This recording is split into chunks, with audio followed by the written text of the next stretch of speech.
আজ আমরা জানব বদর যুদ্ধের সেই বাস্তব ইতিহাস, যা প্রমাণ করে আল্লাহর সাহায্য কখনো দূরে নয়। হিজরতে 2 বছর পর রমজান মাসে 17 তারিখে বদর নামক স্থানে সংঘটিত হয় এই যুদ্ধ।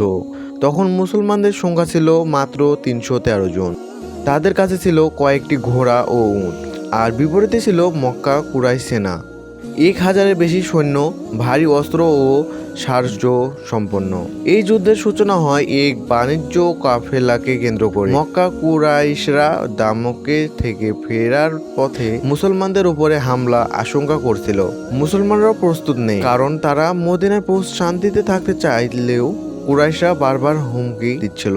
রাসূল সাল্লাল্লাহু আলাইহি সাল্লাম 313 জন সাহাবীকে নিয়ে বদরের দিকে রওনা হন। মুসলমানরা তখনও জানতো না সত্যকারের এই যুদ্ধ অপেক্ষা করছে তাদের জন্য। বদর ছিল এক মরুভূমির উপর, যেখানে পানির উৎস ছিল একটি কূপ। রাসূল সাল্লাল্লাহু আলাইহি সাল্লাম যেখানে পৌঁছে কৌশলগতভাবে মুসলমানদের অবস্থান ঠিক করে, যাতে কূপের নিয়ন্ত্রণ তাদের হাতে থাকে। এরপরে তিনি আল্লাহর দরবারে হাত তুলে দোয়া করলেন, হে আল্লাহ, যদি আজ এই দলটি পরাজিত হয় তবে পৃথিবীতে তোমার ইবাদত আর থাকবে না। সেই দোয়া ছিল তার হৃদয়ের গভীর থেকে আসা আহ্বান। যুদ্ধ শুরু হয় একক লড়াইয়ের মাধ্যমে। কুরাইশদের পক্ষে থেকে বেরিয়ে আসে 3 জন, উতবা, সাইবা ও আল ওয়ালিদা। মুসলমানদের পক্ষে থেকে এগিয়ে যায় হযরত হামজা রাদিয়াল্লাহু তাআলা আনহু, আলী ও উবাইদা। প্রথম ধাপে মুসলমানরা জয়লাভ করে। এরপরে শুরু হয় পূর্ণাঙ্গ যুদ্ধ। ধুলায় ঢাকা মরুভূমি, গরম হাওয়া বইছে, আর মুসলমানরাও সংখ্যা কম হলেও বিশ্ব দৃঢ়।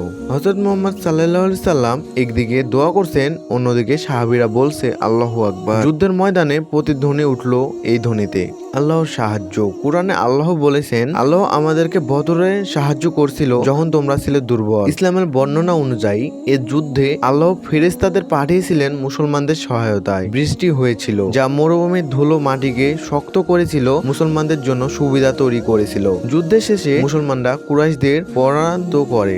নিহত হয় কুরাইশদের অনেক নেতা, যেমন আবু জাহেল, উতবা ও সাইবা। মুসলমানদের শহীদ হয় মাত্র 14 জন সাহাবী, যাদের নাম আজও ইতিহাসে অমর। এই বিজয় শুধু সামরিক জয় ছিল না, এটি ছিল ঈমানের বিজয়। মুসলমানরা বুঝিয়েছিল, যখন আল্লাহর উপর পূর্ণ বিশ্বাস থাকে তখন সংখ্যার পার্থক্য কোনো ব্যাপার না। বদরের পর